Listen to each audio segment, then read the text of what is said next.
Hey there! So I was playing this game for a while, and my end goal was automating myself out of the job. I spent some 50 hours automating and perfecting cakes, and I learned a lot, so I figured I'll give a new recipe a go and record it to share what I've learned. There's plenty of videos on YouTube that go through all the details, but I'm the kind of person that just wants to watch one, see what's possible and how it's done, and then experience it myself, so I make short guides for people like me. This is not the ultimate strategy or anything like that, just something that has worked for me. To understand it, I expect that you've played this game before and know the basics. So first and most important thing is choosing a suitable layout. I choose a huge layout because I like to overcompensate for my small apartment in real life, and also because I don't know how much space I will need for automation. But I don't go crazy min-maxing the layout. The important thing is to find a seat of a map with big enough windows so you don't have to leave the kitchen to serve. You'll also get more dining tables at the start if you pick a bigger map. So, choosing a big enough layout is winning half the battle already. You just find a seed and write it here. To find the seeds, I recommend you hop into the PlateUp Discord. People share them there all the time. Those that you'll find on Google might be outdated since they change after game updates. Anyhow, let's get to the game. During the prep phase, I put tables in such a way that they are accessible without me having to leave the kitchen, and I put counters on the sides because it's easier to serve diagonally when there is something to bump into. I also make sure that each table serves two, since we'll have group sizes of up to two and I don't want people waiting when there's a free table. I then put all the counters closer to me, as I will need them all, and that's it for the prep. At the start of the day, I immediately make all the available calls through the booking desk to get more money. It doesn't increase customer volume, it just expedites their arrival. And since we have 4 tables, it's not a problem for me at all if they all come at the same time. When the day ends, I run down with the last customer to get the new blueprints, and of course there's a research desk, so I will save it in a blueprint cabinet, because then the game will think I don't have one yet, and will likely spawn a second one. At the start of day 3, I get a second research desk, which I buy in order to upgrade the research desk I have in my cabinet, and continue using the phone during the day. I take notice of who the last customer is, and I don't take their order until I've upgraded the blueprint in my cabinet. The last customer can always wait. With this strategy, I don't ever have to think about buying the clipboard stand. I choose photographic memory card because it's not a real debuff. All the orders are the same at the time, and when I automate, it won't matter at all. Whereas picking tomatoes would severely limit my ability to be efficient right now. I don't buy anything or use the blueprint in the cabinet because I don't need a copying desk yet. I'm looking for blueprint desk instead, so I'll upgrade it again during the day. Once I get it, it will show me a selection of random blueprints during the day, and it will replace the first blueprint of the day with whatever I choose. So my copying desk upgrades into blueprint desk. Great. But now during the day I have to be wary while using the phone because it advances time and may skip a blueprint I want. That's why I put it by the booking desk so the blueprints are always within arm's reach. The way I place the phone is also strategic since it helps me do 2 things at the same time: cook mince and use the phone. On day 6 I get to pick a theme card. The way I look at it, I am not going to use consumables, and the third perk won't be useful for me in the late game, which is when I will get to decoration score 9. It basically halves the time people wait for their order, but when there's more than one person in the group, they won't have to be served immediately at the same time. It would be useful to me now, but not at the point when I've already brought my decoration score to 9. On the other hand, while the charming theme won't be particularly useful to me either, it will help me already now because the first perk will increase the patience of the people waiting at their tables, which is important for me at the non-automated phase, and the third perk might also be useful down the line, but I'm not yet sure about that. When serving cakes, I was using this little trick. I was serving cakes all at the same time, since it made logistical sense, but I was leaving the tray at one of the tables so that when people outside were angry at me, I could just take the tray and reset their anger. If I relied on simply serving people, I'd have to wait for them to finish their meal, which in case of cakes was too long, and risked game over for me. So I pick Charming, get some decoration items to reach the first perk, and continue the game. I get a conveyor in my blueprint desk at the very start, so my hands are free to keep using the phone the rest of the day. At the start of day 7, I get another conveyor and keep using the phone. I don't care about the order in which I serve customers because I have the patience perk unlocked, so I serve them in whatever order is more energy efficient for me. And when I see that there is no queue outside the restaurant, I go and upgrade my conveyor into a grabber. I re-roll my blueprints 2 times because it's not sustainable for me to buy and upgrade automation one at a time. I urgently need a copying desk. So when I get a research desk from my rerolls, I put it in the blueprint cabinet and buy the automation I have, even though I don't need it yet. If I don't, the blueprints will just disappear. On day 8, I get another research desk and I upgrade the existing one into discount desk. It's not the first priority for me, but since I have another research desk blueprint, I'll just put that into the cabinet instead of re-rolling the discount desk. As I start day 9, I get a blueprint cabinet which will help me with getting more useful blueprints faster.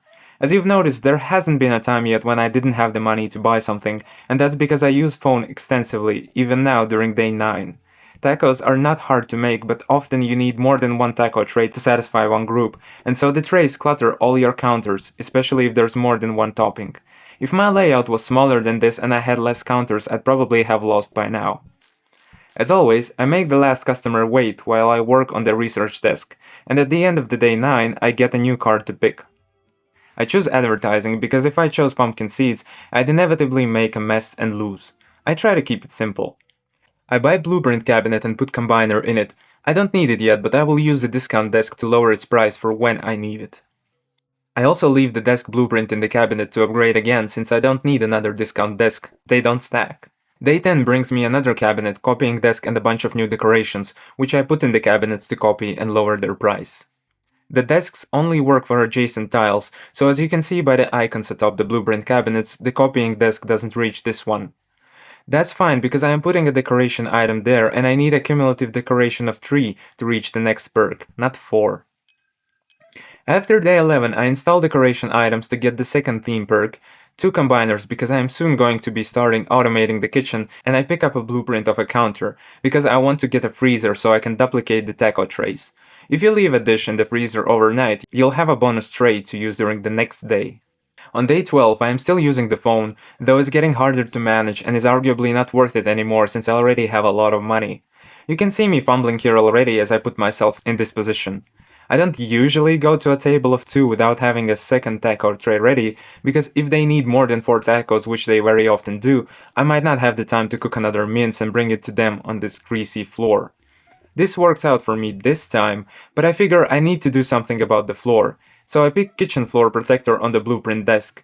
I never use floor buffers because there's just no time, and not robot floor buffers or cleaners either, because there are only a few tiles that need cleaning, and robots will always travel to the end of the world before cleaning the tiles that need it. Here I make another mistake. There is only one process for me now, which is cooking mince, so I should have picked the high quality card. Instead, I choose tomato topping, which makes my life much harder. I'll try to automate some things away, but automation would work even better had I picked the high quality card. I didn't get a freezer from research, but I got 2 safety hobs and blueprint desks, and here's what I did with them.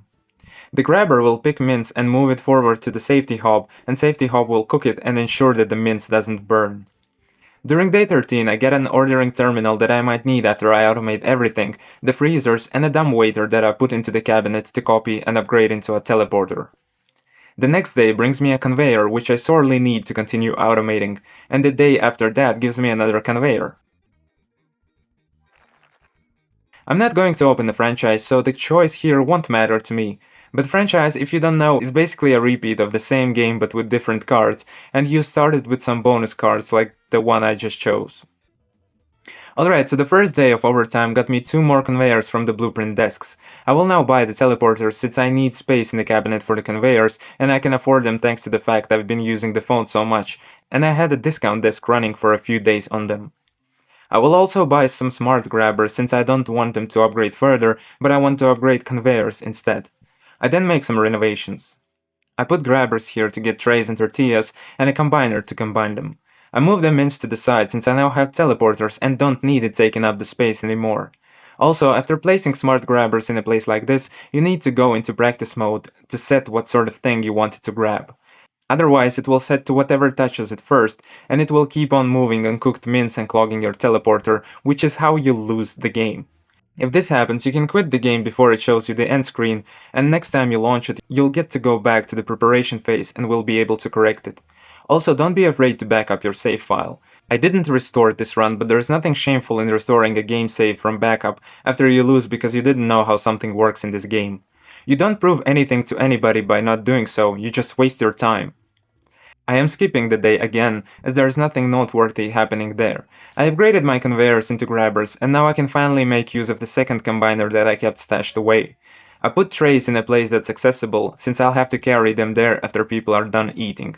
I also picked a mixer on the blueprint desk, and I'm now putting it into the blueprint cabinet because preparation of tomatoes is bottlenecking me right now. The addition of tomatoes has already resulted in a few close calls, and I yearn for a mixer to take it off my hands. I'm hoping here that it will upgrade into a conveyor mixer. I put the freezers to a more accessible place since I need all the help I can get, and freezers do help tremendously when you don't forget to save your dishes. After day 3 I get to pick cards again, and as I said, tomatoes are a problem for me already and I don't need any more ingredients. I'll have to pick advertising. During the run I was lucky and got conveyor mixers from research and a blueprint of bin from a blueprint desk. I'll upgrade it and then you'll see what it's for. I buy some more conveyors and continue. Day 4 is hectic, as I now get a gush of customers coming my way, and I have to thank freezers for keeping me afloat. My research desk doesn't grace me with a composter bin which I need, so I'll have to try again.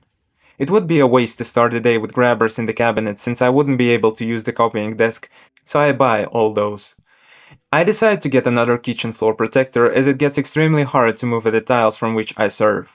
Overtime day number 5 goes really well, but I make mistakes and misclicks all the time and can't wait to start with automation.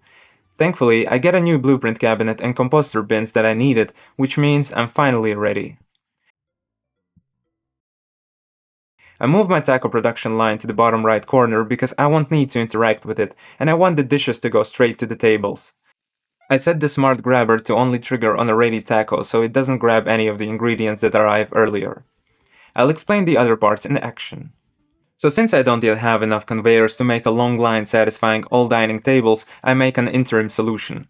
I make a loop with conveyors where every taco goes in a circle and I manually add tomatoes to them when they pass on my side.